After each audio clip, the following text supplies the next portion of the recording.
Bismillahirrahmanirrahim. Assalamualaikum warahmatullahi wabarakatuh.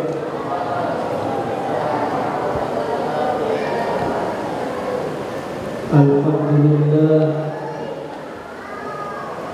alhamdulillahilladzi anzala ala abdihi al-kitaba wa lam yaj'al lahu iwaja. Asyhadu an la ilaha illallah wahdahu la syarika lah wa asyhadu anna Muhammadan abduhu wa rasuluh.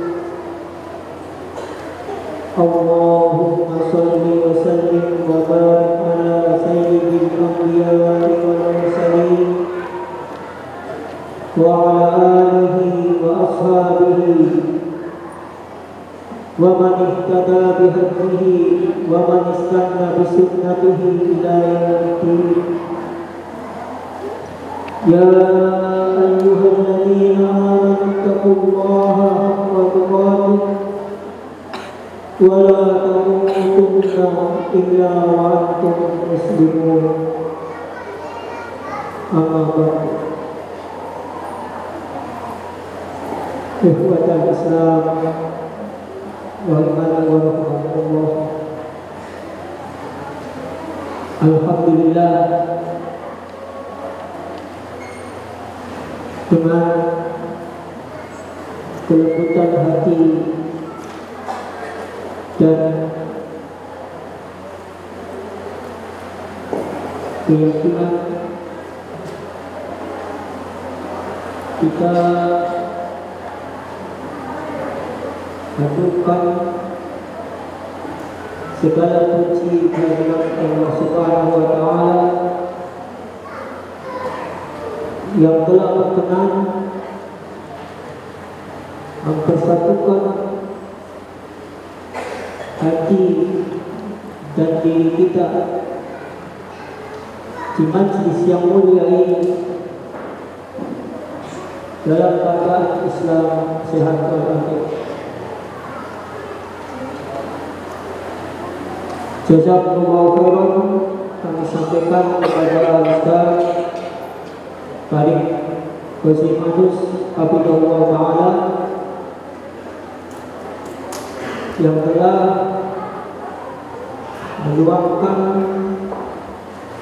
waktunya untuk mengunjungi kita, hadir di tengah-tengah kita. Mudah-mudahan Allah Subhanahu wa taala senantiasa menjaga beliau,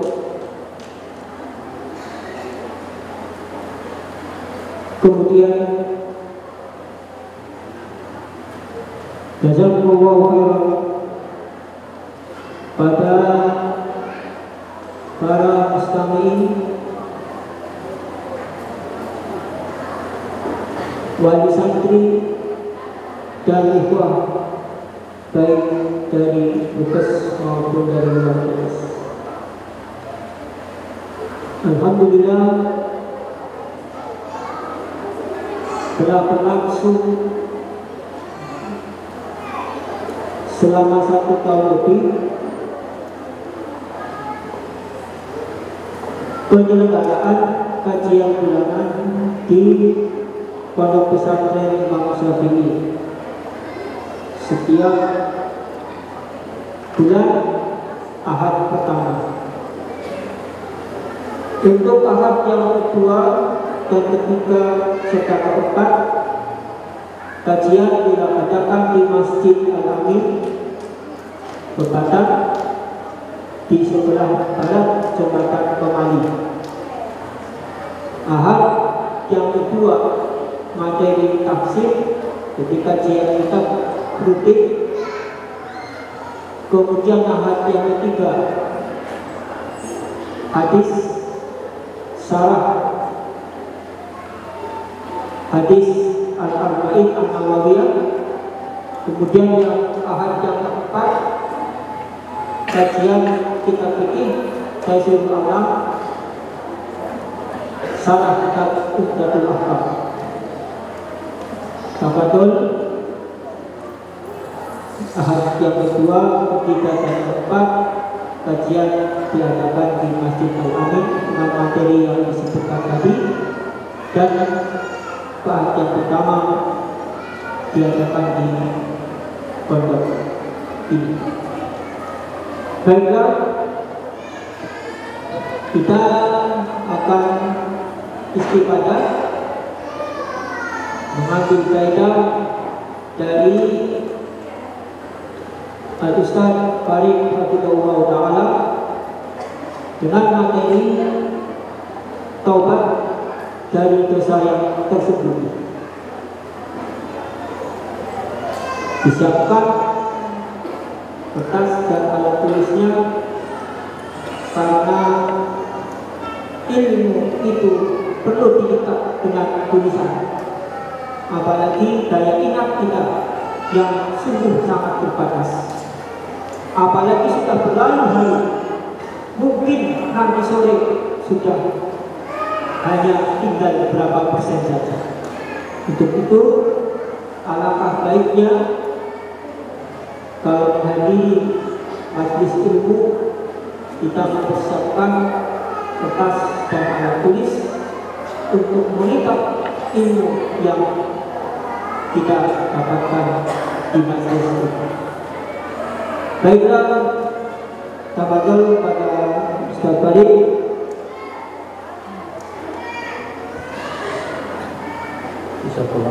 Assalamualaikum warahmatullahi wabarakatuh. Innal hamdalillah nahmaduhu wa nasta'inuhu wa nastaghfiruh wa na'udzu billahi min shururi anfusina wa min sayyiati a'malina. Man yahdihillahu fala mudilla lahu wa man yudlil fala hadiya lahu. Asyhadu an la ilaha illallah wahdahu la syarika lahu wa asyhadu anna Muhammadan abduhu wa rasuluh. Ya ayyuhalladzina amanu taqullaha haqqa tuqatih wa la tamutunna illa wa antum muslimun. Ya ayyuhan nasu taqu rabbakumul ladzi khalaqakum min nafsin wahidah wa khalaqa minha zawjaha wa batha minhuma rijalan katsiran wa nisaa wattaqullaha alladzi tasaaluna bihi wal arham innallaha kana 'alaikum raqiba. Ya ayyuhalladzina amanu taqullaha wa qulu qawlan sadida yuslih lakum a'malakum wa yaghfir lakum dhunubakum wa may yuti'illaha wa rasulahu faqad faza fawzan 'azima. Amma ba'd. Fa inna asdaqal hadits kitabullah wa khairal hadi hadi Muhammadin sallallahu alaihi wasallam wa syarrul umuri muhdatsatuha wa kullu muhdatsatin bid'ah wa kullu bid'atin dhalalah wa kullu dhalalatin finnar. Ikhwan dan akhwat sekalian,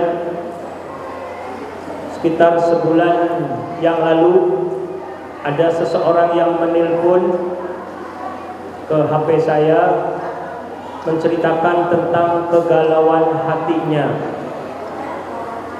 menceritakan tentang masalah yang sedang dihadapinya.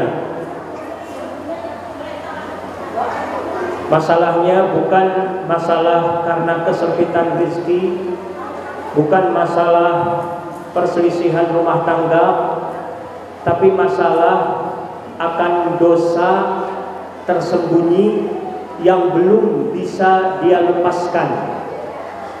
Dia sudah berkeluarga, punya istri. Dia katakan sudah bertahun-tahun saya memiliki 2 macam dosa tersembunyi. Tidak ada orang pun yang tahu, termasuk istri saya tidak tahu apa yang saya lakukan, maksiat kepada Allah. Saya berusaha ingin bertaubat dari 2 dosa tersembunyi ini, tetapi selalu gagal terus. Selalu saya ulang-ulangi terus. Bahkan beliau pun menulis pesan lewat WA. Dalam pesannya itu beliau mengatakan, bolehkah saya mohon kepada Allah agar segera diwafatkan, mohon segera supaya cepat mati, karena saya sudah putus asa dari upaya untuk taubat dari dosa tersembunyi. Bukan karena saya ingin cepat mati karena sedang kesempitan rezeki, bukan, atau sakit, bukan karena musibah dunia, bukan. Tapi benar-benar karena saya prihatin dan takut akan dosa yang saya lakukan ini. Lebih-lebih saya membaca hadis Nabi SAW yang diriwayatkan oleh Imam Ibnu Majah. Nabi SAW menyebutkan, sungguh aku tahu suatu kaum dari umatku datang pada hari kiamat dengan membawa banyak kebaikan sebesar gunung Tihamah yang putih. Namun Allah menjadikan kebaikan tersebut menjadi debu yang berterbangan. Salah seorang sahabat yang bernama Thauban radhiyallahu anhu berkata, wahai Rasulullah, tolong sebutkan sifat-sifat mereka, jelaskan keadaan mereka pada kami supaya kami tidak menjadi seperti mereka tanpa kami sadari. Siapa itu? Satu kaum yang memiliki kebaikan sebesar gunung Tihamah yang putih, tetapi oleh Allah dijadikannya kebaikan itu seperti debu yang berterbangan, tidak diterima oleh Allah. Nabi SAW menjawab bersabda, adapun mereka adalah saudara kalian, kulit mereka sama dengan kulit kalian, mereka menghidupkan malam seperti kalian. Artinya di malam hari mereka banyak beribadah seperti kalian. Akan tetapi mereka adalah kaum yang jika bersepian mereka menerjang hal-hal yang diharamkan oleh Allah. Itulah yang menyebabkan si penanya merasa takut kalau beliau terkena hadis tersebut. Maka beliau meminta pencerahan, meminta penjelasan, meminta nasihat. Setelah membaca tulisannya, saya sendiri merasa seperti tertampar pipi. Artinya problem yang sedang dihadapinya bisa jadi dihadapi oleh banyak orang, termasuk kita sendiri. Artinya bukan masalah artinya orang lain saja. Setiap diri kita mungkin bisa terkena, siapapun profesinya, apapun jabatannya, apapun dia sebagai apapun gitu ya. Apakah dia orang tua murid, apakah dia santri, apakah bahkan seorang ustadz, bahkan mungkin ulama sekalipun, tidak menutup kemungkinan bisa terkena musibah ini, yaitu dosa tersembunyi. Memiliki kebiasaan buruk yang merupakan dosa yang orang lain tidak tahu. Ini suatu problem yang cukup berbahaya. Nanti kita akan bahas. Dan saya pun akhirnya tergerak untuk mengumpulkan bahan. Artinya bukan berarti saya artinya terlepas dari hal tersebut, tapi kita sama-sama butuh untuk mengumpulkan bahan, apakah dari ayat-ayat Al-Quran, dari hadis Nabi SAW, dan nasihat-nasihat para ulama untuk evaluasi bagi kita, muhasabah, untuk bisa kita terlepas dari dosa tersembunyi, untuk bisa kita bertaubat pada Allah dari dosa tersembunyi. Maka ada beberapa poin dalam kajian ini. Yang pertama tentang masalah menginginkan kematian. Masalah menginginkan kematian atau berharap kematian. Bagaimana? Nabi SAW bersabda, la yatamannayanna ahadukum al-mauta lidurrin asabahu. Fa in kana la budda fa'ilan falyaqul Allahumma ahyini ma kanatil hayatu khairan li wa tawaffani idza kanatil wafatu khairan li. Muttafaqun alaih. Diriwayatkan oleh Imam Bukhari dan Muslim.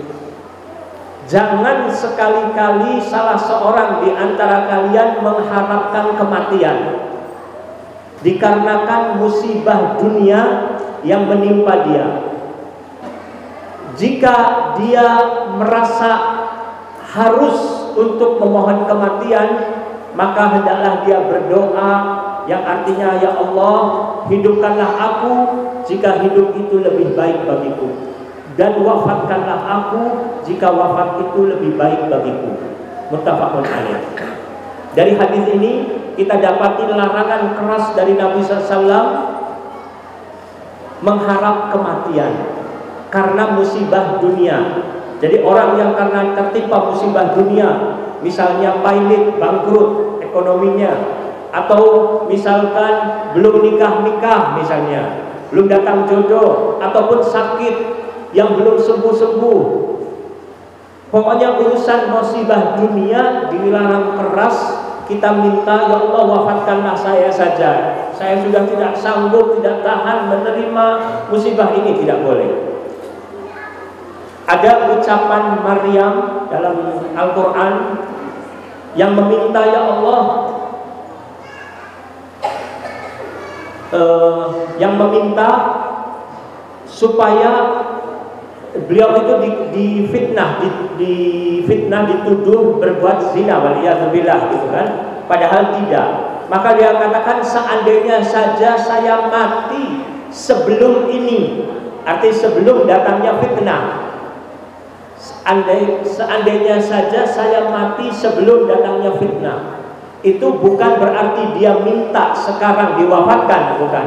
Tapi menunjukkan ujian ini sangat berat sekali. Seandainya saya tidak menemui ujian seperti ini. Jadi bukan berarti lagi minta kematian. Seandainya dipahami bahwa itu adalah mengharap kematian, maka itu adalah syariat sebelum syariat Nabi Muhammad SAW. Maka tidak bisa dijadikan dalil dibolehkannya meminta kematian, padahal sudah tegas Nabi SAW pernah melarang keras kita minta kematian. Memohon kematian menunjukkan bahwa kita putus asa dari rahmat Allah. Dan bisa jadi ini juga termasuk perangkap setan untuk menjadikan kita terus-menerus dalam kemaksiatan.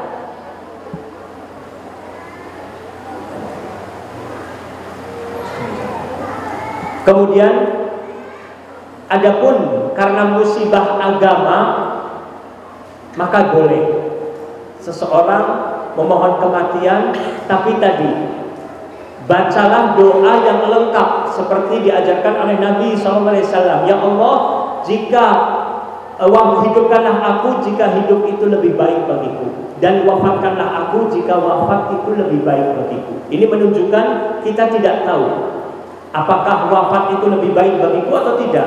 Tapi kalau orang tadi sudah memutuskan, ya Allah wafatkanlah aku sekarang, berarti dia menganggap wafat itu lebih baik bagi dia, padahal kita tidak tahu. Ini yang dilarang. Karena bisa jadi dengan diberi kesempatan umur lebih panjang, diberi kesempatan hidup lebih, Allah memberikan kesempatan kita untuk taubat. Bisa jadi dengan ada sisa umur kita ini, kita bisa berbuat baik, kebaikan-kebaikan yang banyak sebagai tabungan, bekal tabungan akhirat kita. Bisa jadi banyak manusia mendapatkan hidayah dengan sebab kita. Bisa jadi ada banyak amal-amal jariah yang bisa kita lakukan, yang sehingga akan menambah bekal kita dan insya Allah dapat meninggikan derajat kita di sisi Allah di hari akhirat. Kita tidak tahu.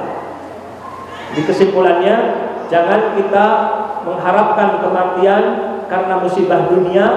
Dan jika kalau bukan karena musibah dunia, seperti si penanya tadi kan, menyatakan bahwa musibahnya karena maksiat, maka doanya tadi doa yang lengkap.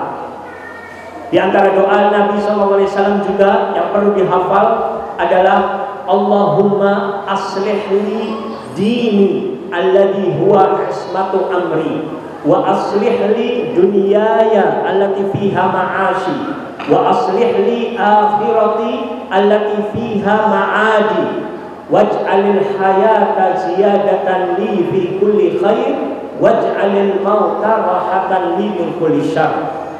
Hadis sahih dari Nabi SAW, ya Allah, perbaikilah untukku agamaku, di mana agama itu sebagai benteng bagi urusanku.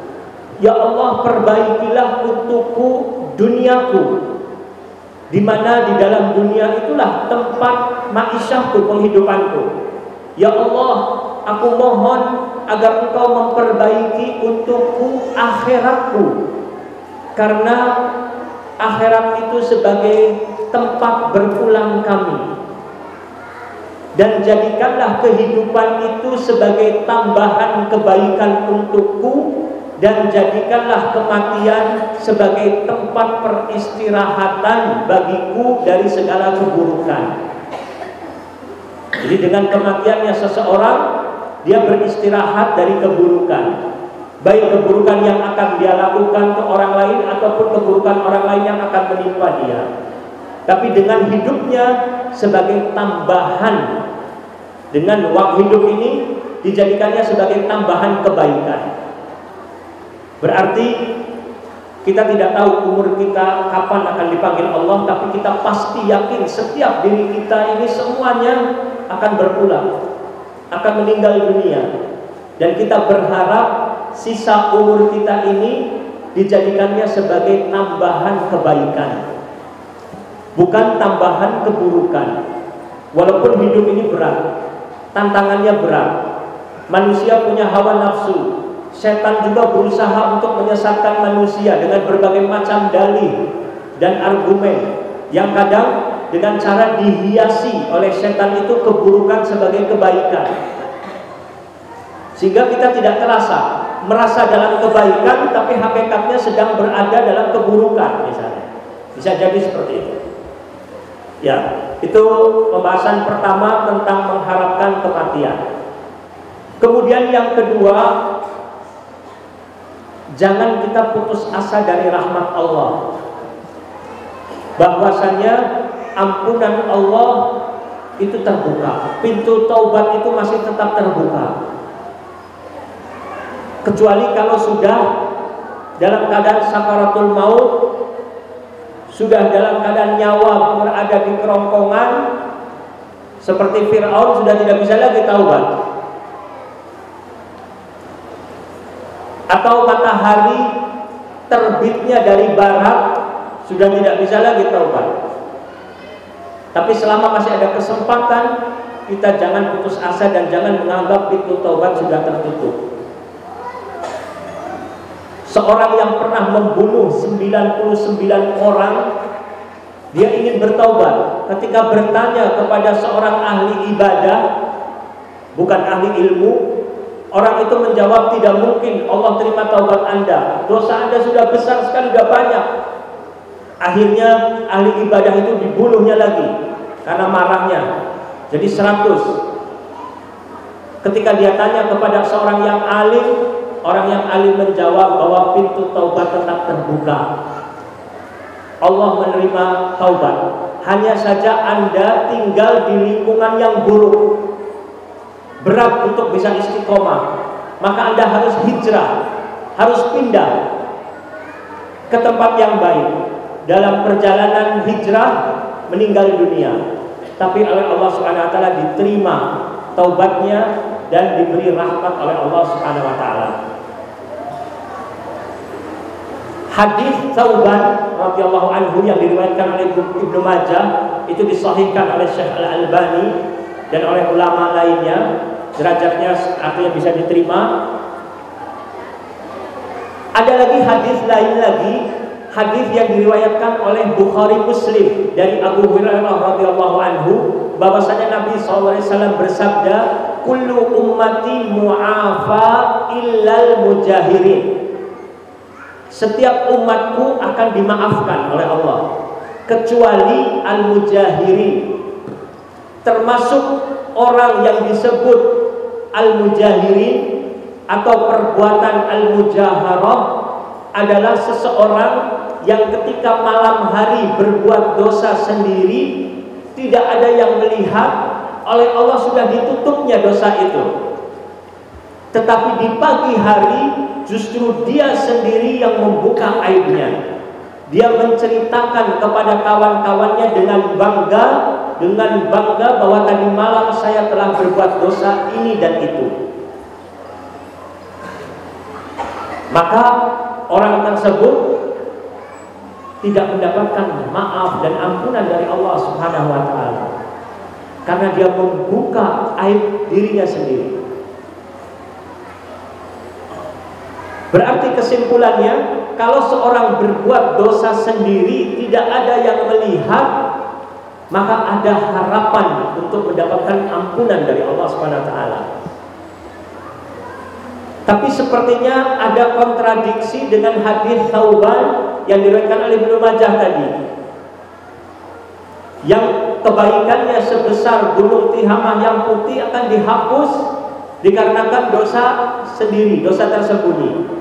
Bagaimana mengkompromikan antara dua hadis tersebut? Profesor Dr. Muhammad Mukhtar Syinqiti Habibullah di Madinah menjelaskan dalam ceramahnya bahwa dua hadis itu tidak ada yang bertentangan. Kalau hadis Abu Hurairah tadi menunjukkan bahwa orang itu tidak menceritakan kepada yang lain, berarti ada penyesalan, ada merasa menyesal terhadap dosa tersebut, dan dia ada rasa kebencian kepada maksiat yang dia lakukan dan berniat untuk tidak mengulangi lagi dosanya. Berbeda dengan hadis Thauban yang dihapuskan amal baiknya sebesar gunung Tihamah, itu karena dia itu meremehkan Allah Subhanahu wa taala. Wa ma qadarullaha haqqa qadrih. Mereka tidak mengagungkan Allah dengan sebenar-benar pengagungan. Mereka meremehkan Allah, dan ketika melakukan kemaksiatan tidak ada penyesalan sedikit pun di hatinya. Tidak ada rasa penyesalan, tidak ada rasa benci kepada kemaksiatan, dan tidak ada tekad yang kuat untuk tidak mengulangi lagi. Ini di sini perbedaannya.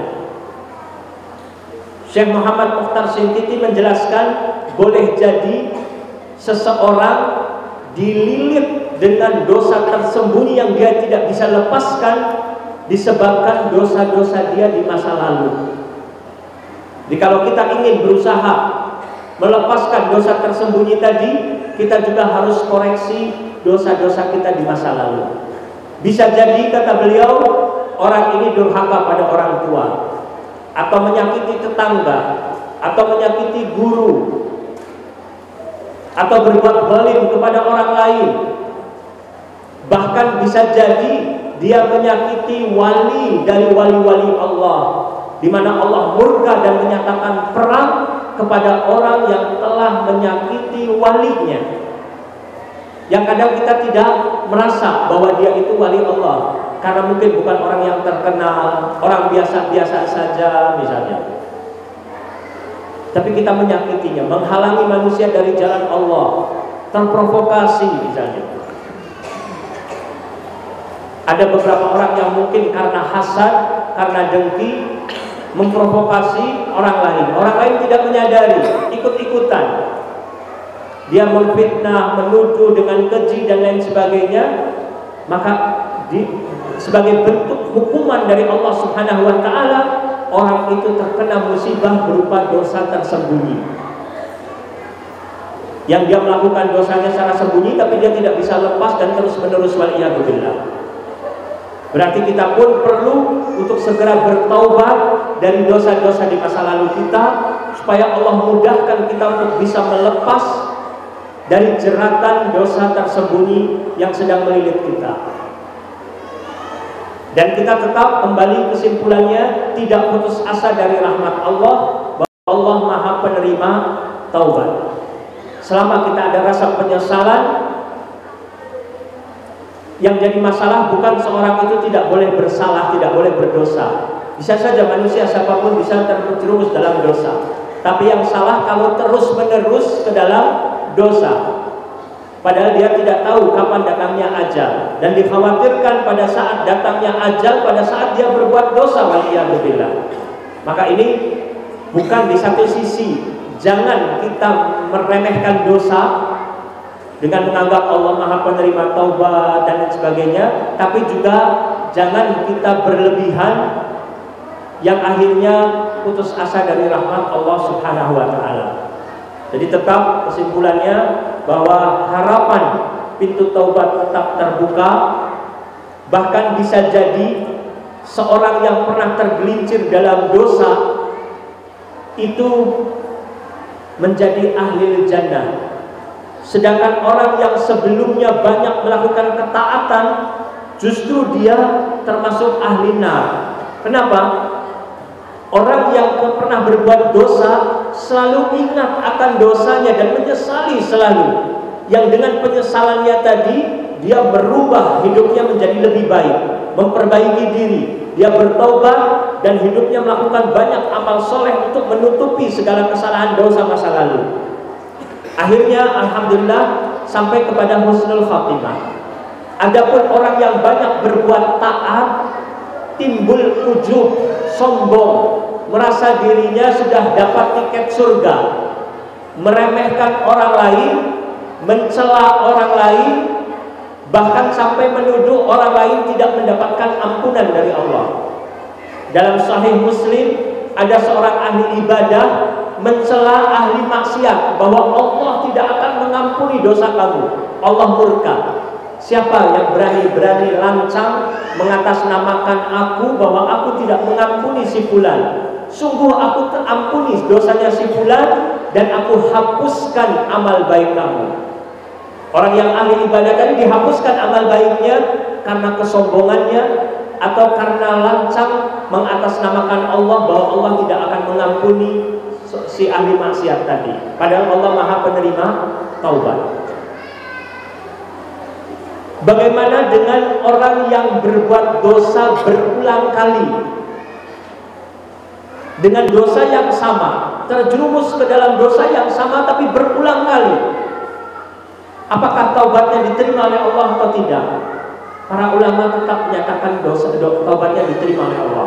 Di antaranya Imam Nawawi dalam Syarah Sahih Muslim, Syekh bin Baz rahimahullah, Syekh Utsaimin rahimahullah, dan para ulama lainnya menyebutkan dosa yang berulang dan dia bertaubat, Allah akan terima taubatnya.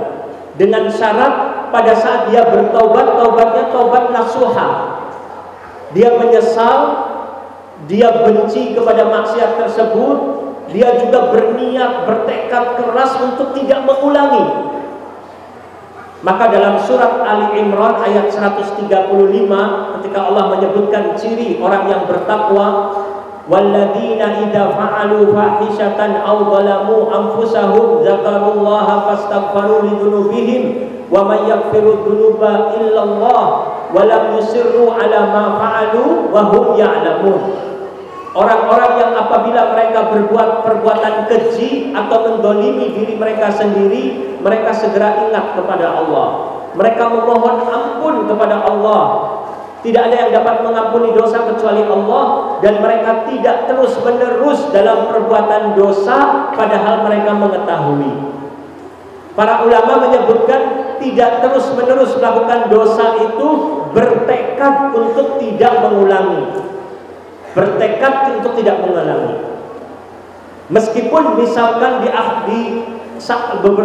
saat yang kemudian setan berkuasa, mampu menguasai dia, atau dia lemah karena godaan hawa nafsu sampai terjumus lagi, tapi dia menyesal lagi, bertobat lagi, Allah terima tobatnya.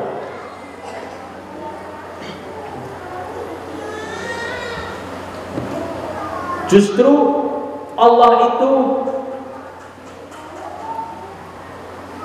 Maha penerima taubat, senang dan cinta kalau hambanya bertaubat. Kalau ada manusia yang tidak berbuat dosa, akan Allah ganti mereka dengan manusia-manusia yang berbuat dosa dan memohon ampun kepada Allah Subhanahu wa taala, maka Allah ampuni mereka. Artinya di sini manusia itu bukan malaikat. Jadi tempatnya salah dan khilaf. Tapi bukan untuk melegalkan, membenarkan dosa, bukan. Tapi di sini di antara cirinya supaya manusia juga tidak sombong, bahwa dia adalah benar-benar lemah, membutuhkan benar-benar bimbingan dari Allah, kekuatan dari Allah, perlindungan dari Allah agar bisa selamat dari dosa. Jangan mengandalkan dirinya sendiri. Manusia benar-benar lemah. Dan Allah cinta kepada hambanya yang bertaubat. Imam Qurtubi rahimahullah mengatakan bahwasanya ketika seorang berbuat dosa, lalu dia bertaubat dan dia mengulangi lagi dosa, maka dosa yang kedua ini lebih buruk daripada dosa yang pertama, karena dia ulangi lagi. Tapi ketika dia tutup lagi dengan taubat, maka taubat yang kedua ini lebih baik daripada taubat yang pertama, karena dia selalu tetap yakin husnudzon kepada Allah. Allah Maha penerima taubat. Tapi tetap, walaupun kita yakin Allah Maha penerima taubat, meskipun dosa berulang kali, sekali lagi bukan untuk meremehkan dosa.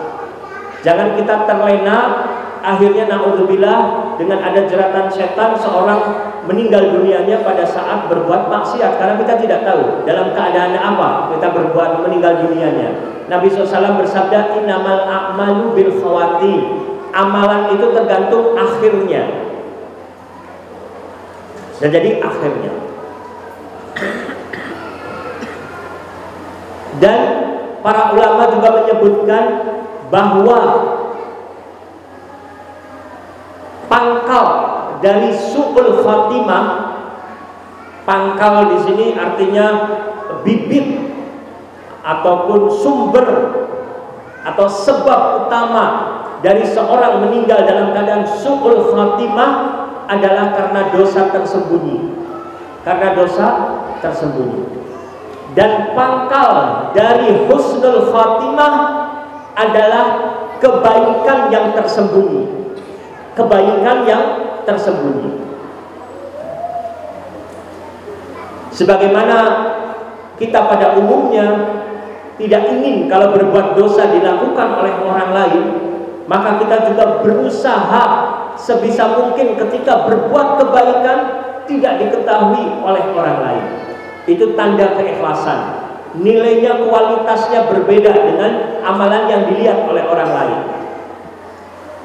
Ketika seorang sholat malam, sedekah yang sir, yang rahasia misalnya, itu nilai-nilai kualitasnya berbeda.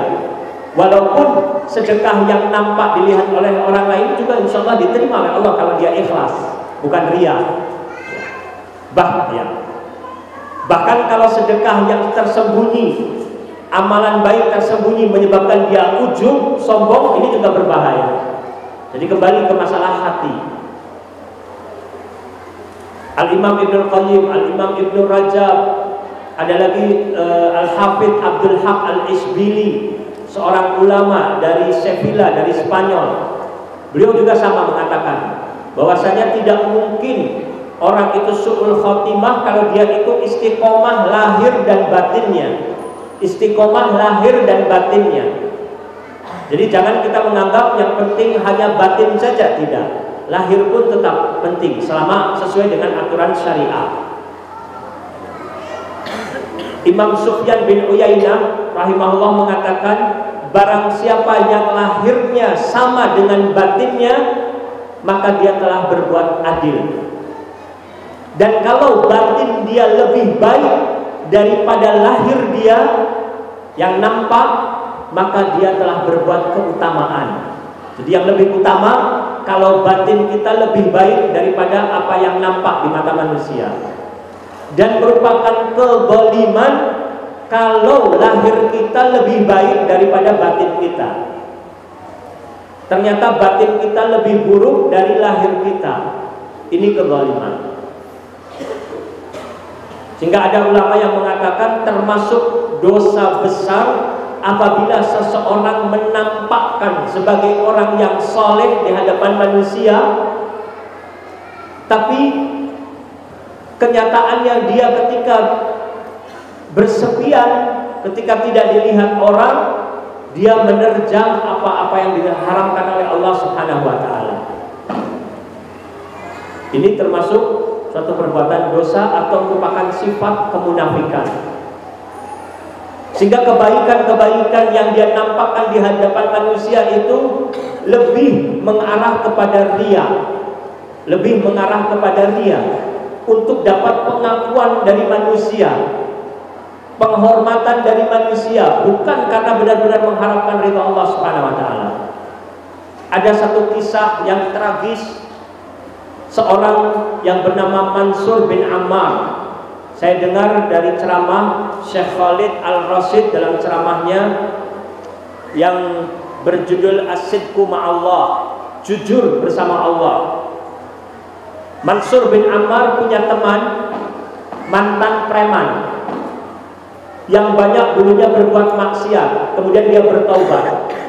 Dia menampakkan pakaiannya, pakaian yang santri, sebagai orang yang santri secara lahiriahnya. Dia juga rajin sholat 5 waktu ke masjid.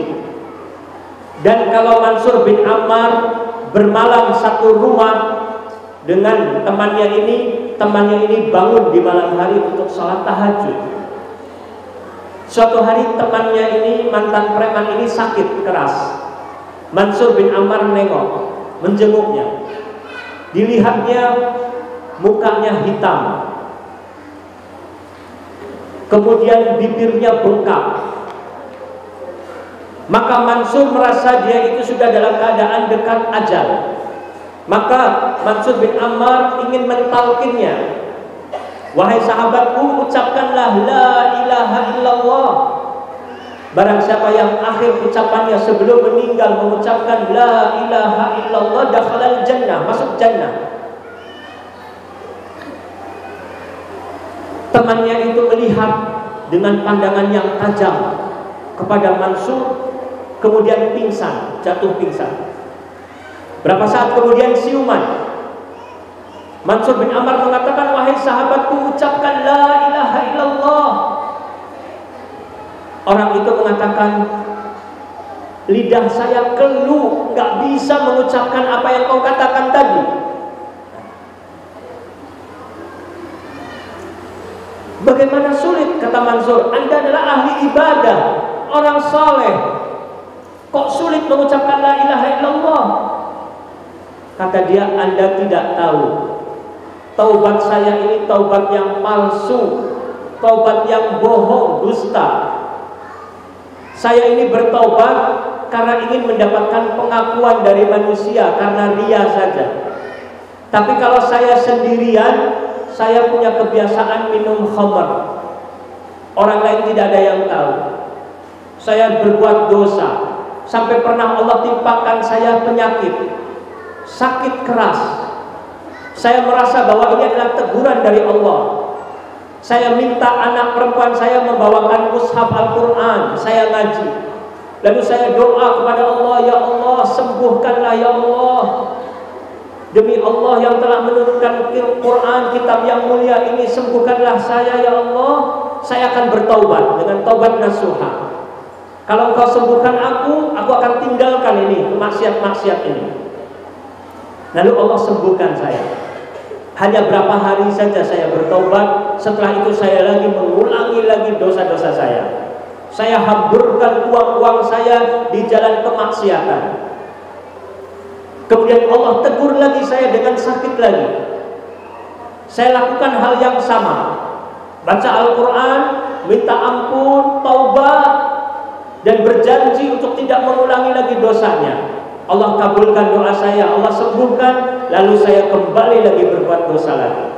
Sampai sekarang ini yang ketiga kali ini, Allah timpakan saya penyakit. Saya minta anak saya bawa Al-Quran, saya baca, sudah tidak terbaca lagi, huruf-huruf Al-Quran sudah tidak bisa saya lihat lagi. Saya merasa bahwa Allah sudah murka kepada saya. Akhirnya Mansur bin Ammar mengingatkan dia, menasehati dia, lalu dia pulang. Belum sampai ke pintu rumah, dia dengar temannya itu sudah meninggal dunia. Mansur bin Ammar meneteskan, mengucurkan air mata dengan derasnya, melihat kejadian yang penuh ibrah tadi. Bahwasanya jangan sampai dia meremehkan apa-apa yang diharapkan oleh Allah Subhanahu wa taala, agar zahir dia dan batin dia itu supaya tetap baik, bahkan menginginkan batinnya lebih baik daripada zahirnya. Maka kita berdoa dengan doa yang diucapkan oleh Sayyidina Abu Bakar As-Siddiq radhiyallahu anhu ketika beliau dipuji oleh orang. Beliau mengatakan, Allahumma la tu'akhidni bima yaqulun waj'alni khairan mimma yadhunnun waghfir li ma la ya'lamun. Ya Allah, janganlah Engkau hukum aku karena pujian mereka.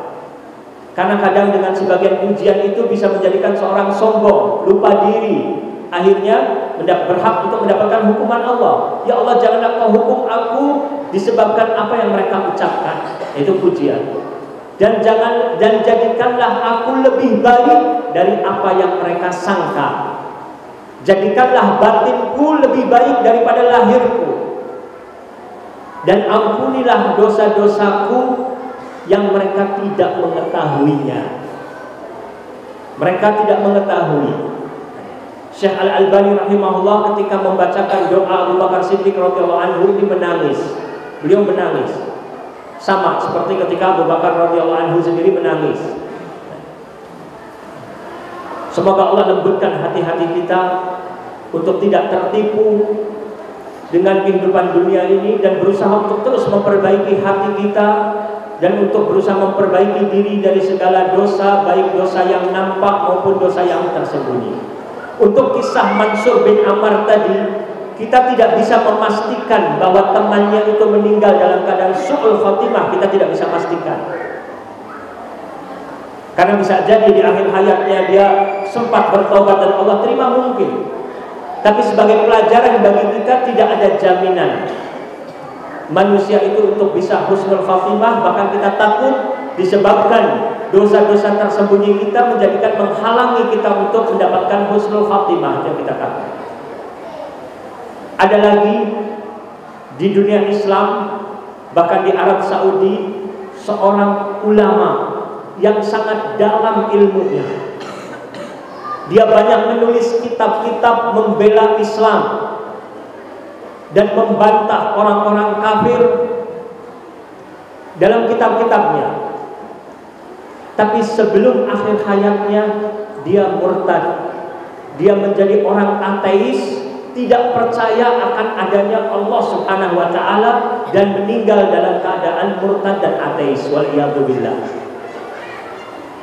Dikenal namanya ini, maka para ulama memberikan peringatan bahwa atas kejadian ini di antara penyebabnya orang ini ketika hidupnya punya penyakit ujub, bangga terhadap dirinya, sombong terhadap dirinya, meremehkan orang lain. Penyakit ini kalau tidak diobati bisa semakin menambah lagi, nanti menjadi tambah bibit untuk penyimpangan, bibit kepada kesesatan. Na'udzubillah min dzalik. Semoga Allah hindarkan kita semua dari segala penyakit-penyakit hati, ujub, sombong, tamak terhadap dunia, zalim, berbuat zalim, supaya Allah bersihkan hati-hati kita. Ya, ini beberapa hal berkenaan dengan masalah kebaikan lahiriah dan kebaikan batin, gitu ya, kebaikan hati. Ya. Kemudian pembahasan lainnya, kita perlu solusi jalan keluar. Bagaimana supaya kita bisa bertobat, supaya kita bisa memperbaiki diri dari dosa-dosa tersembunyi.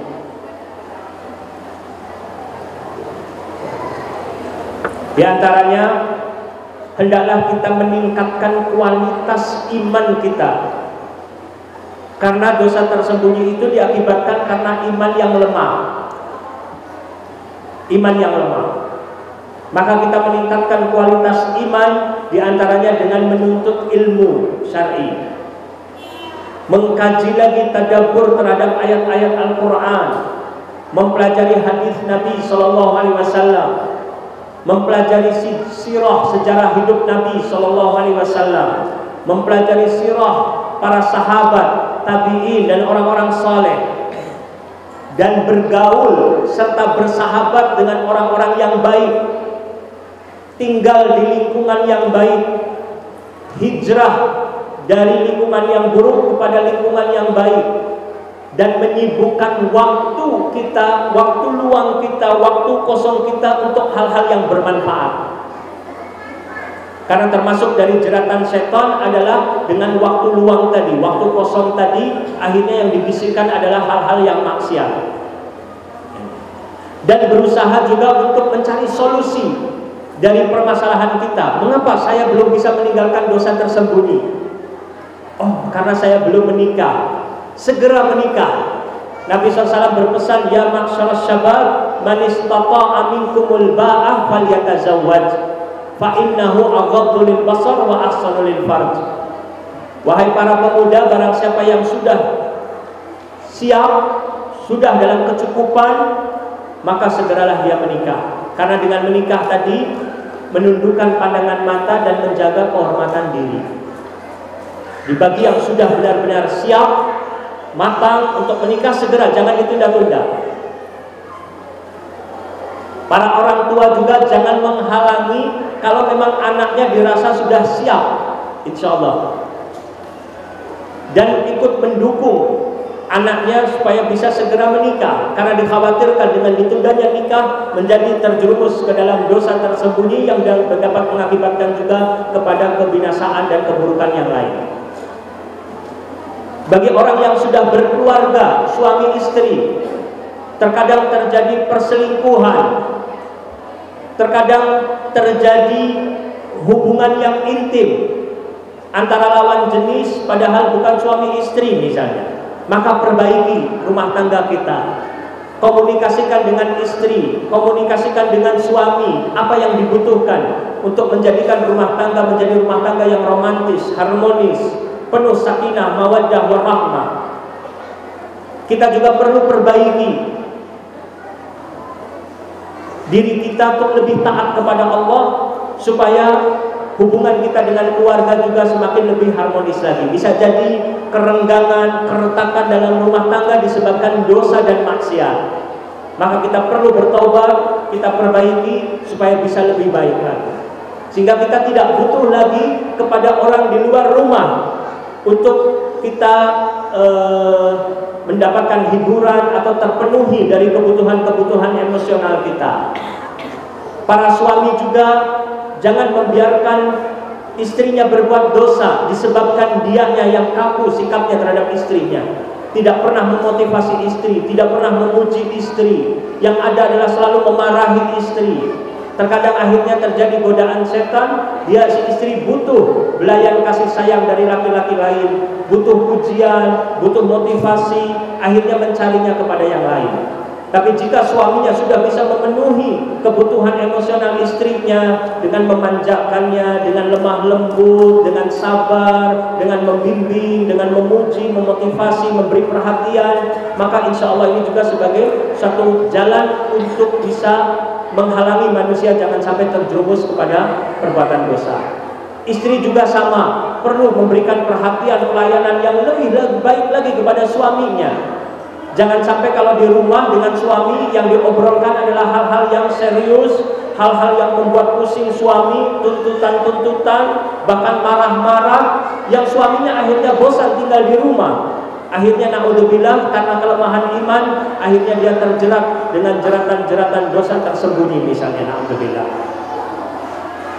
Jadi kembali meningkatkan kualitas iman diantaranya dengan menuntut ilmu syar'i.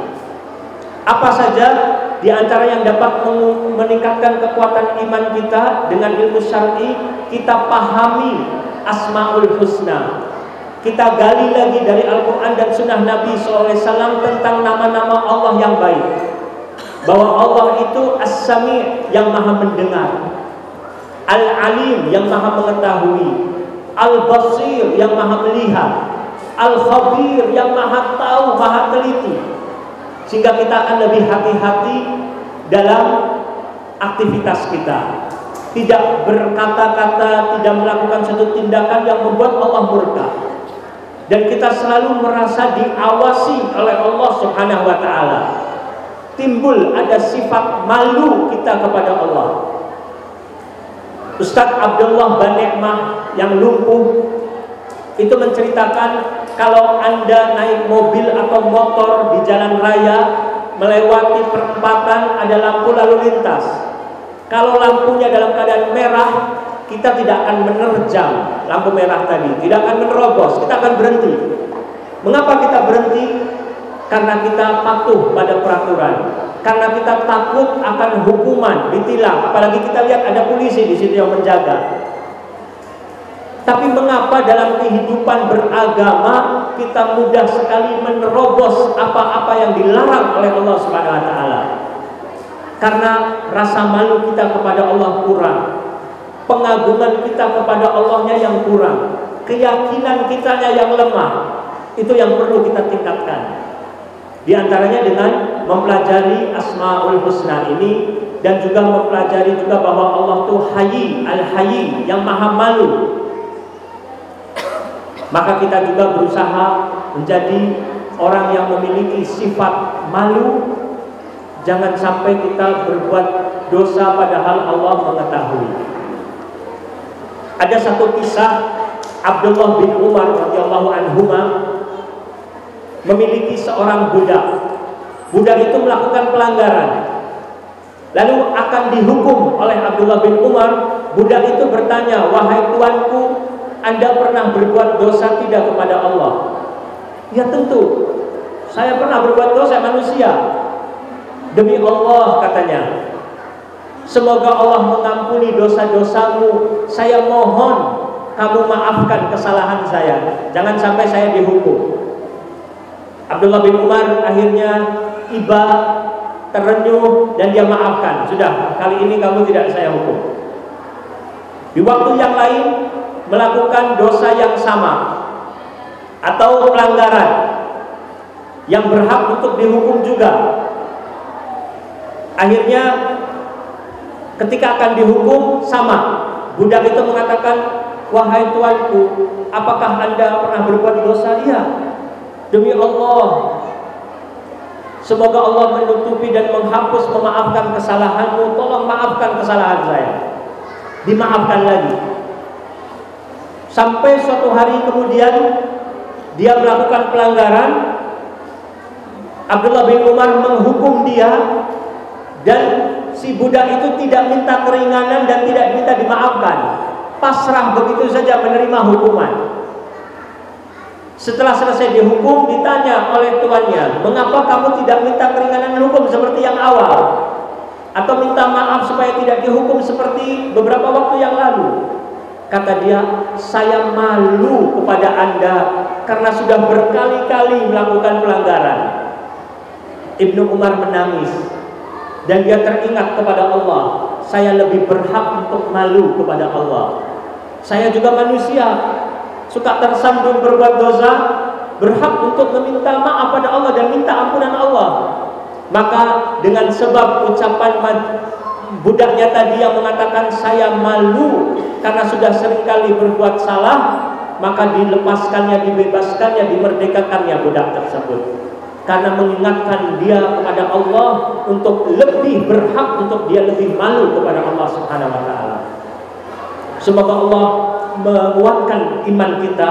Semoga Allah Subhanahu wa taala juga menambah ilmu kita yang bermanfaat, dan juga menambah rasa takut kita kepada Allah. Di antara doa yang diajarkan oleh Nabi SAW, dengan doa yang lumayan cukup panjang, "Allahumma bi'ilmikal ghaiba wa qudratika 'alal khalqi ahyini," dan seterusnya. Ada doa, "Allahumma inni as'aluka khasyataka fil ghaibi wasyahadah." Ya Allah, aku memohon kepada Engkau rasa takut kepadamu, baik di ketika tidak ada orang lain yang melihat atau ketika disaksikan oleh orang lain. Ini juga salah satu solusi cara, yaitu dengan berdoa kepada Allah. Mohon ditambah dan dikuatkan rasa takut kita kepada Allah Subhanahu wa taala.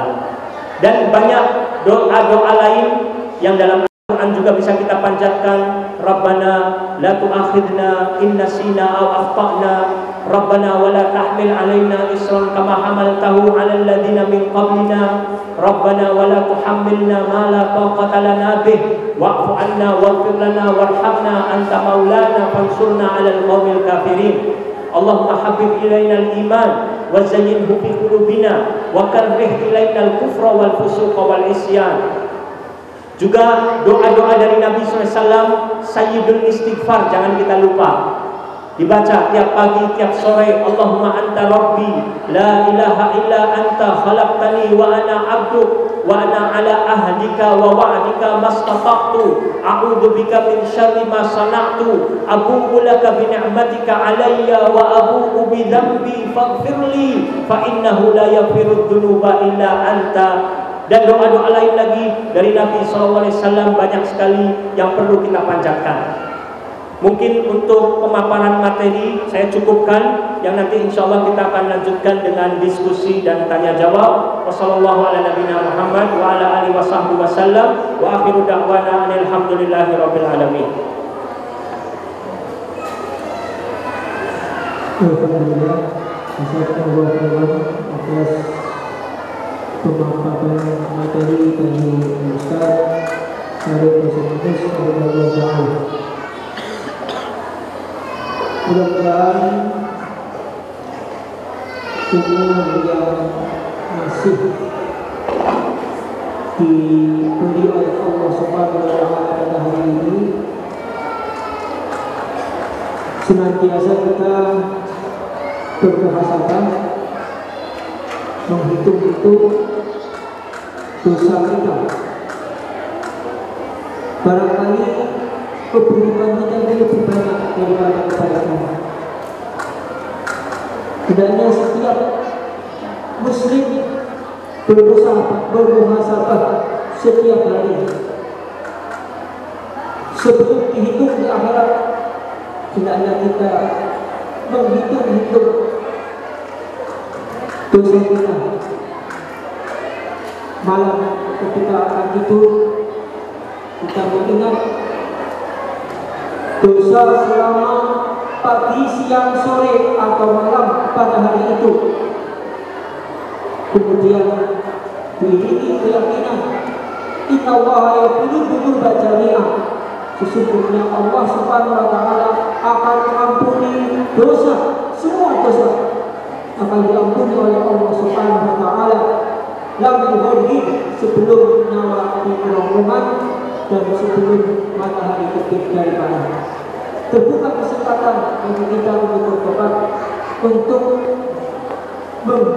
hijrah hati kita, karena pangkal dari husnul khotimah itu adalah hati yang baik. Banyak orang memperbaiki fisik penampilannya, tetapi sedikit sekali orang yang memperbaiki hatinya.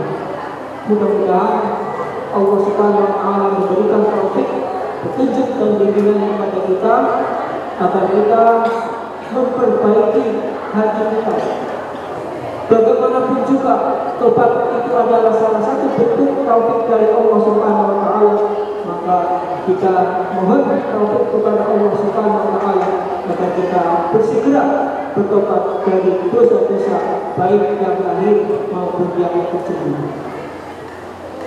Baik, ada pertanyaan, mohon disiapkan pertanyaannya secara tertulis. Sebelum diskusi, sesi diskusi, Ustaz Abdul Aziz Ahmad akan menyampaikan beberapa hal. Apa tuh Ustaz?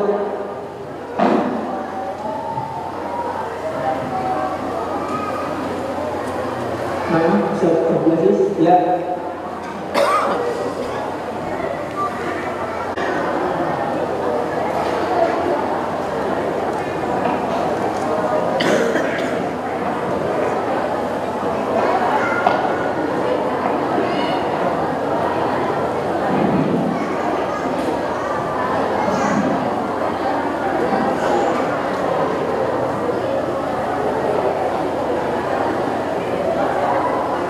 Jazakallahu kepada Ustaz Abdul Aziz Ahmad yang telah menyampaikan tentang rencana pembangunan fasilitas di Pondok Ikhwan maupun di Pondok Ahmad. Baiklah, ada pertanyaan?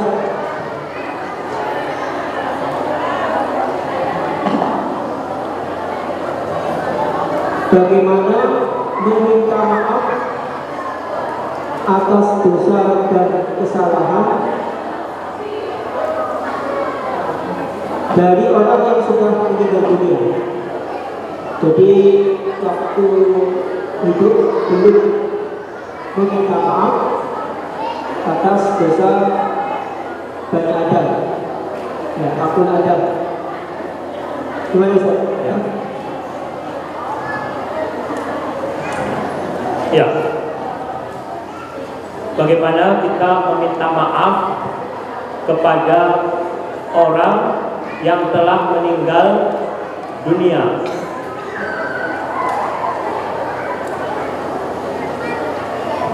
Padahal kalau kita berbuat dosa yang hubungannya dengan manusia, yang hubungannya dengan manusia, maka ketika syarat taubat adalah minta halalnya dari orang yang kita zalimi tersebut, atau kita berikan hak dia yang telah kita ambil.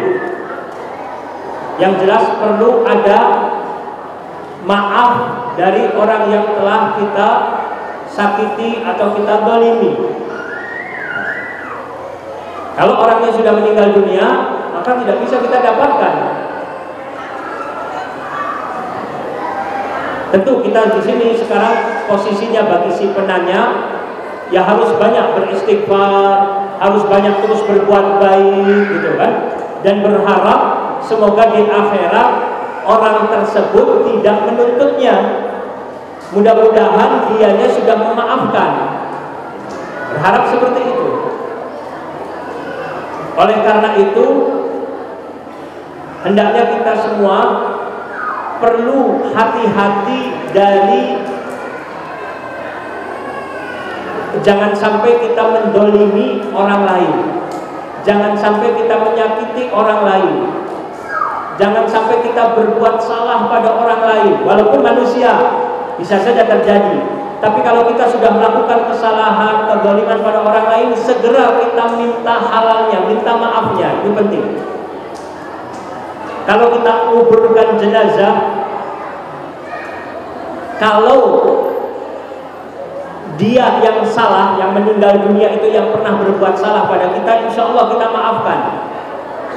Tapi yang repot, kalau kita yang pernah berbuat salah kepada yang meninggal tadi, ini yang berat.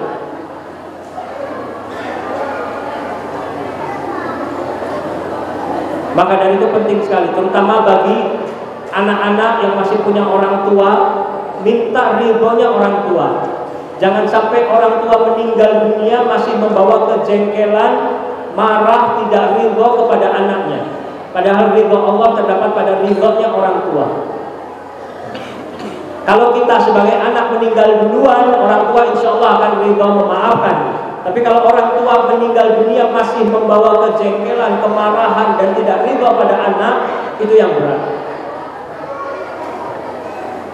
Itu intinya, hendaklah kita berbanyak istighfar, banyak taubat pada Allah, memperbaiki diri dengan banyak beramal soleh, dan berharap bahwa orang yang meninggal tadi mudah-mudahan tidak menuntut dia nanti di akhirat. Sambil kita terus hati-hati, jangan sampai kejadian tersebut berulang lagi kepada orang lain lagi.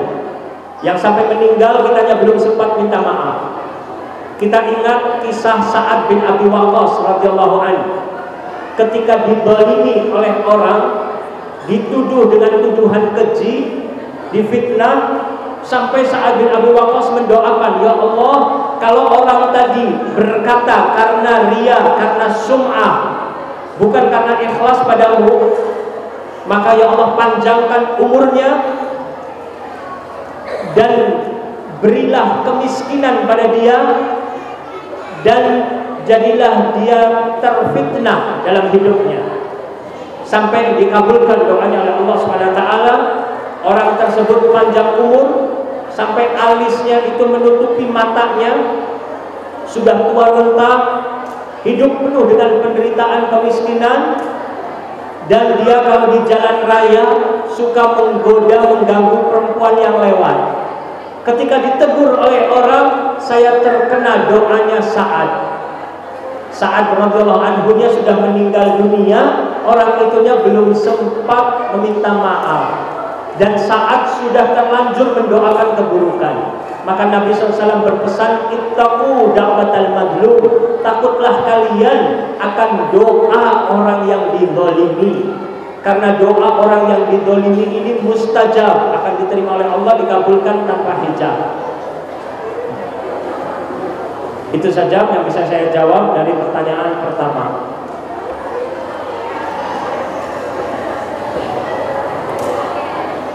Pertanyaan kedua, ini pertanyaan khusus ini, terutama yang sudah berumah tangga, tapi tidak apa-apa, misalnya nanti ibu komplain oleh orang.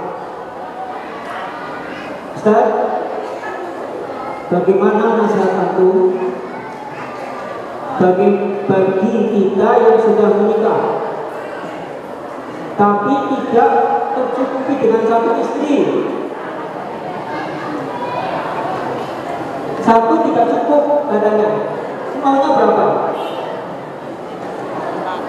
Kemudian walaupun sudah punya istri, sering bermaksiat. Ya, nggak tahu, mungkin hubungannya dengan wanita karena tidak cukup dengan satu istri tadi itu. Kemudian pertanyaannya, Ustaz, bolehkah kita menikah lagi? Kok kita? Saya ya, bukan kita. Bolehkah saya menikah lagi? Bagi penanya ini. Kemudian kalau menikah lagi, apa syarat-syaratnya? Kalau boleh menikah lagi, apa syarat-syaratnya? Itu saya pertanyaannya. Ya. Ya. Dia mengatakan sudah punya istri tapi tidak tercukupi, misalnya ya.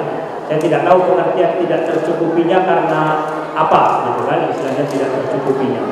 Tapi memang dalam syariat Islam diperbolehkan untuk ta'addud, untuk poligami itu boleh. Syaratnya harus adil. Jadi bukan syarat poligami itu mendapatkan izin restu dari istri, bukan syarat. Tapi syaratnya harus adil. Dan mempraktekkan hal ini juga memang tidak mudah. Artinya jangan karena menganggap wah ta'addud ini sunnah. Memang kalau kita pelajari Rasulullah SAW poligami, para sahabat banyak di antara mereka yang poligami, gitu kan. Kita ingin mengikuti salafus saleh, jejak Nabi SAW dan para sahabat, kemudian kita melakukan. Itu hal yang satu sisi bukan hal yang tercela, gitu kan. Asal niatnya ibadah, bukan untuk kesombongan atau pamer dan lain sebagainya. Tapi yang menjadi masalah benar-benar sudah dipikirkan, dipertimbangkan masa-masa, sudah sholat istikharah apa belum? Bagaimana kira-kira dampak dari poligami yang dilakukannya tadi?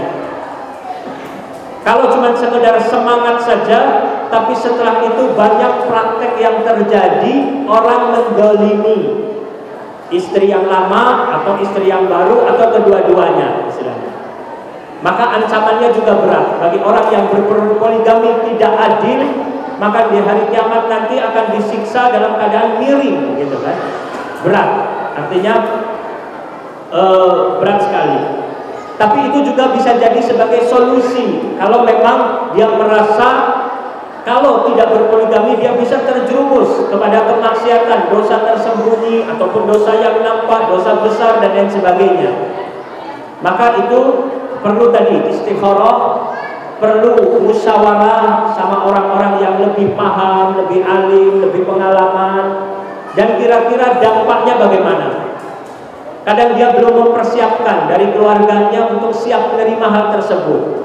Setelah poligami hancur dari keluarga yang pertama, istrinya minta cerai, anak-anaknya jadi kurang ajar pada ayahnya dan seterusnya.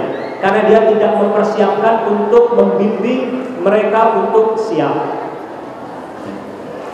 Jadi yang pertama, masalah problem dia sering bermaksiat perlu dipertimbangkan lagi. Apakah benar-benar karena sebab dia tidak berpoligami, atau karena memang dianya yang tidak benar-benar kuat imannya untuk bisa menahan diri dari perbuatan maksiat. Tetapi kesimpulannya tadi dibolehkan, dan syarat-syaratnya yang utama adalah adil. Dan tentu dia bisa mencukupi untuk memberi nafkah kepada dua keluarga. Bisa mencukupi dan artinya bertanggung jawab. Mungkin itu yang bisa saya jawab. Bisa ditanyakan barangkali kepada ustadz-ustadz yang lain untuk mendapatkan jawaban yang lebih lengkap.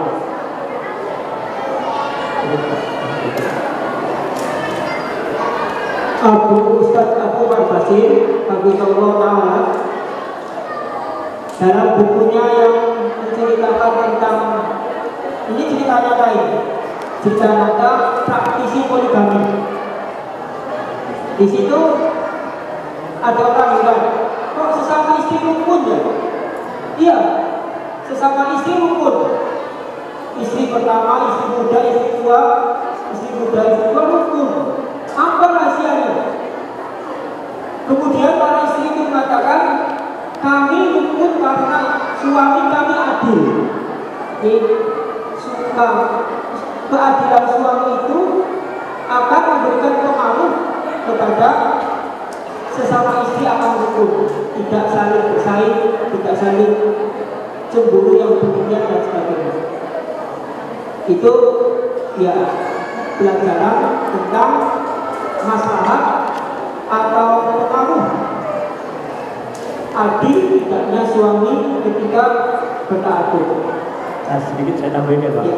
Ada juga penjelasan dari Syekh Muhammad bin Shalih Al-Utsaimin rahimahullah ketika ditanya, ya Syekh, saya sudah punya istri, kemudian saya ingin nikah lagi karena ingin membantu perempuan yang saya nikahi ini yang kedua, kasihan dia belum punya suami. Alasannya seperti itu, ingin menolong. Maka Syekh katakan, kalau kamu ingin menolong, uang kamu yang untuk nikah kamu gunakan untuk membantu pemuda yang belum bisa nikah, bantu dia untuk nikahi perempuan yang kamu ingin nikahi tadi. Jadi dapat dua, menolong perempuan dan menolong pemuda yang mau nikah yang belum bisa nikah. Artinya bukan berarti Syekh anti poligami, tapi alasan dianya ingin menolong. Bukan dengan katakan saya juga ingin menjaga kehormatan diri supaya tidak terjerumus. Mungkin jawabannya beda kalau gitu. Tapi karena alasannya ingin menolong, ya sudah, kamu siapkan uangnya, tolong pemuda yang belum bisa menikah supaya dia bisa menikah dengan orang tersebut. Jadi menolong dua orang. Ini juga satu pelajaran bagi kita juga, supaya kita juga memperhatikan para pemuda yang ingin menikah tapi terhalangi karena belum siap dan lain sebagainya. Di Arab Saudi itu ada lembaga khusus untuk membantu para pemuda yang belum bisa nikah. Apakah dengan bantuan uang tunai, dengan pinjaman, termasuk juga dengan training supaya mereka bisa menjalani rumah tangga dengan baik. Karena sering terjadi pernikahan tanpa bimbingan yang benar, akhirnya timbul perceraian mudah sekali, angka perceraiannya menjadi tinggi. Ya, itu sekedar tambahan saja. Kita lanjutkan.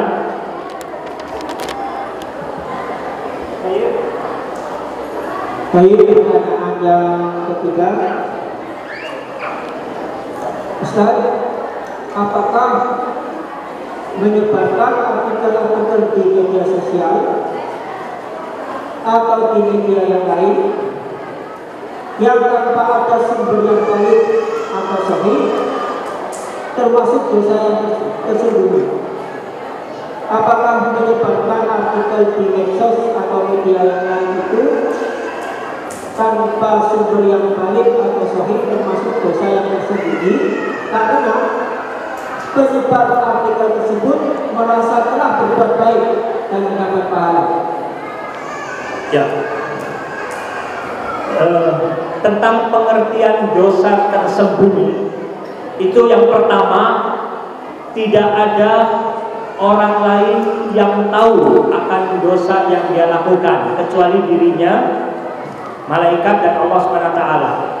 Itu salah satu di antara pengertian dosa tersembunyi. Dan bisa juga termasuk pengertian dosa tersembunyi, dosa itu dilakukan oleh lebih dari satu orang, 2 orang atau lebih, tapi dilakukan di tempat yang bersepian atau dengan cara yang tidak diketahui oleh banyak orang.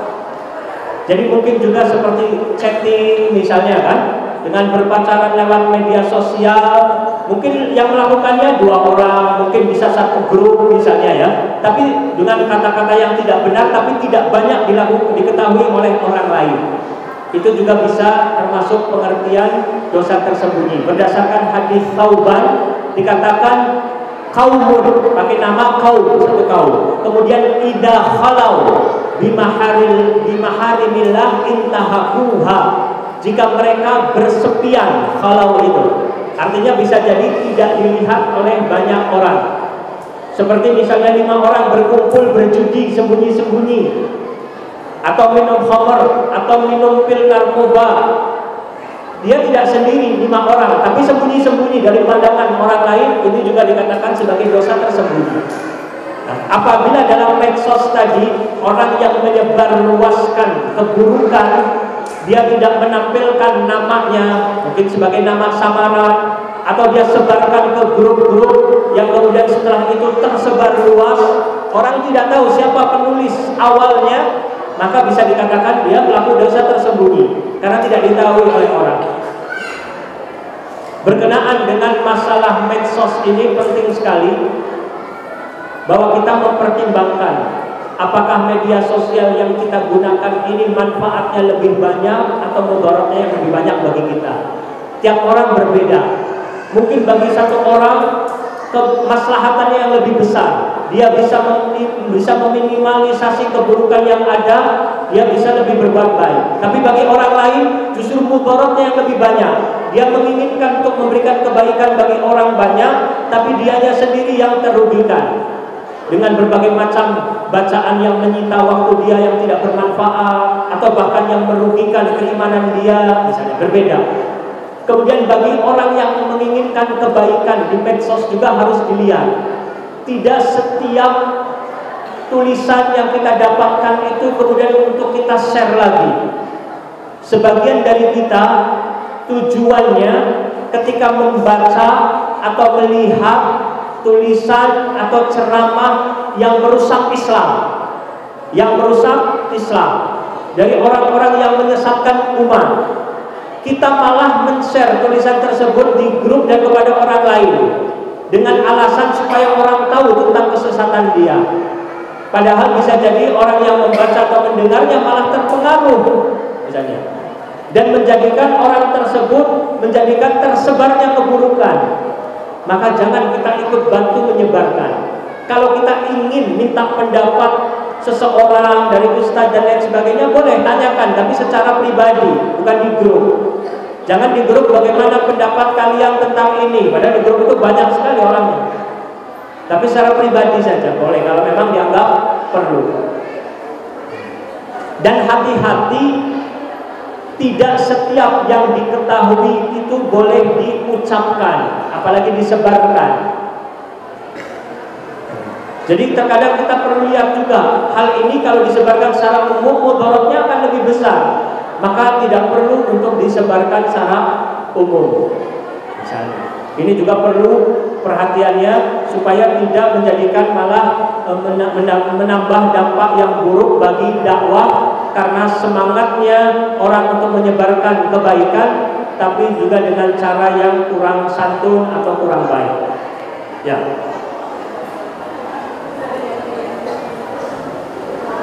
Ada lagi pertanyaannya? Masih ada kesempatan untuk kita bertemu dengan Ustaz tadi? Kalau tidak ada, kita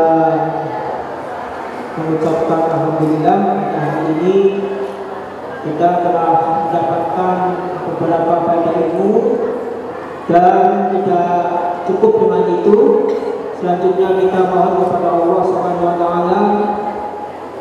senantiasa memberikan taufik kepada kita agar kita mengamalkan apa yang sudah kita ketahui, agar Allah SWT memberikan ilmu apa-apa yang belum kita ketahui.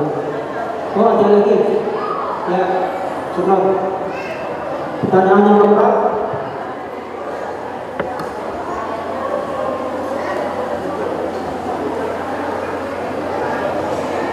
Ada dua pertanyaan. Pertanyaan yang pertama,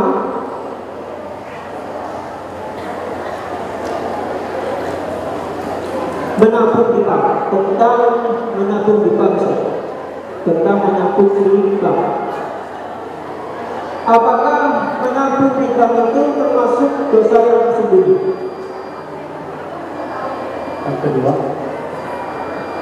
Yang kedua, bagaimana sikap kita sebagai warga negara jika negara kita dibiayai dari sebagian uang perbankan? Bagaimana sikap kita sebagai warga negara jika negara kita dibiayai dari sebagian uang perbankan, utang luar negeri atau uang dalam negeri dari lembaga perbankan? Tentang menabung di bank, para ulama menjelaskan kalau seseorang itu karena darurat khawatir menabung uang itu di rumah tidak aman, maka dalam keadaan darurat dibolehkan menabung uang di bank atau menggunakan jasa bank untuk transfer. Tetapi uang bunganya tidak bisa dia gunakan untuk kepentingan pribadi, tetapi diamalkan atau diserahkan mungkin untuk keperluan umum seperti membuat jalan umum atau WC umum. Itu penjelasan tentang menabung, ya, sesuai dengan pertanyaan saja. Kemudian yang kedua, sikap kita sebagai warga negara terhadap pemerintah yang sumber keuangannya dari perbankan ataupun mungkin dari peminjam hutang yang ada ribanya dan lain sebagainya. Kewajiban secara umum bagi masyarakat dan khususnya bagi tokoh masyarakat, para ulama dan pemukanya adalah mengingatkan penguasa untuk kembali ke jalan Allah Subhanahu wa taala, untuk mengingatkan, melakukan amar ma'ruf nahi munkar, dan juga mendoakan yang baik agar Allah Subhanahu wa taala memberikan hidayah kepada kita dan kepada pemerintah agar mereka kembali ke jalan Allah dan menerapkan aturan-aturan Allah dengan benar. Itu yang bisa kita jawab dari pertanyaan tersebut. Kemudian sebagai penutup dari masalah ini, kita ini banyak sekali sesungguhnya mendapatkan nikmat dari Allah Subhanahu wa taala. Kemudahan-kemudahan yang Allah limpahkan kepada kita ini banyak sekali. Ini karena kasih sayang dan rahmat Allah Subhanahu wa taala kepada hambanya. Coba kita ingat-ingat dari kehidupan kita. Banyak sekali kemudahan. Berapa banyak ketika kita dalam keadaan kesempitan, terjepit, Allah bukakan jalan keluar. Kaum ibu, ya, para akhwat yang pada saat mengandung, hamil, kemudian melahirkan, betapa beratnya saat-saat detik-detik untuk melahirkan tersebut. Allah selamatkan bayi dan orang tuanya sehingga bayi lahir dengan selamat, membawa kebahagiaan bagi anggota keluarga. Berapa banyak ketika kita berada di jalan raya, hampir-hampir saja terjadi kecelakaan yang bisa merenggut nyawa kita, atau bahkan mungkin sudah terjadi kecelakaan tapi kita masih diselamatkan oleh Allah Subhanahu wa taala untuk masih bisa menjalani hidup ini, menjalani sisa hidup ini dengan beribadah dengan sebaik-baiknya. Mungkin suatu hari juga kita pernah kehilangan barang yang berharga, Tapi dengan izin Allah, Allah temukan lagi. Kita temukan lagi barang tersebut dengan izin Allah. Itu semua yang menjadikan harusnya kita bersyukur kepada Allah Subhanahu wa taala. Kita berdoa, di antara doa yang diajarkan oleh Nabi sallallahu alaihi wasallam, Allahumma inni a'udzubika min zawali ni'matika wa tahawuli afiyatika wa fujaati nikmatika wa jami'i sakhatika. Ya Allah, aku berlindung kepada Engkau dari hilangnya nikmat-Mu. Nikmat itu bisa hilang, dan nikmat itu bisa hilang dengan maksiat dan dosa. Berapa banyak kesulitan-kesulitan kita alami, berapa banyak musibah bertubi-tubi menimpa kita, yang kalau kita mau sadar, kita evaluasi, kita renungkan, tidak lepas dari dosa-dosa yang kita lakukan, sebagai teguran dari Allah dan kasih sayang Allah kepada hambanya agar kita kembali ke jalan Allah. Pintu taubat terbuka. Semoga Allah SWT menjadikan kita semua sebagai hamba-hambanya yang selalu bertobat kepadanya, baik taubat dari dosa tersembunyi ataupun dari dosa yang nampak. Wassallallahu ala nabiyina Muhammad wa ala alihi washabbihi wasallam wa akhiru da'wana alhamdulillahirabbil alamin. Wassalamualaikum warahmatullahi wabarakatuh. Jazakumullah khairan kepada Ustaz dari Dosen Agus Abdullah Ta'ala yang telah memberikan faedah ilmu kepada kita semua. Mudah-mudahan bermanfaat bagi kehidupan kita di dunia dan di akhirat. Tetaplah bersama kami dalam kajian bulanan Ahad pertama di Pondok Imam Syafi'i ini. Terima kasih atas perhatiannya. Jazakumullah khairan dan alhamdulillah. Mohon maaf apabila selama saya memandu dan mengawal kajian ini ada salah dan kurangnya.